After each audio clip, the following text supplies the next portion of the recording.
মুসলমান, আমার মূল ঠিক আছে, আমি মূলকে বাদ দিয়ে রাজনীতি করতে পারি না।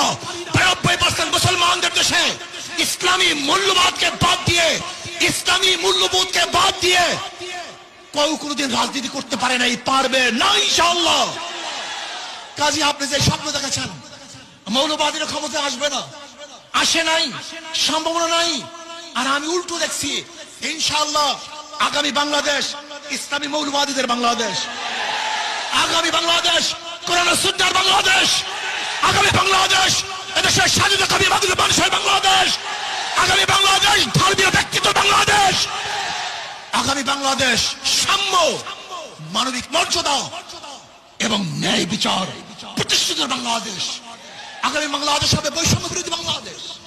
এখানে ধনী গরিব, শিক্ষিত মূর্খ, মুসলমান হিন্দু খ্রিস্টান, যে জেলে তাঁতি কামার মজদুর, যে সমস্ত ব্যক্তি যেখানে যেইভাবে শ্রম দেয় না কেন, প্রত্যেকের অধিকার বাস্তবায়নের বাংলাদেশ। এখানে পুরুষদের অধিকার বাস্তবায়নের বাংলাদেশ।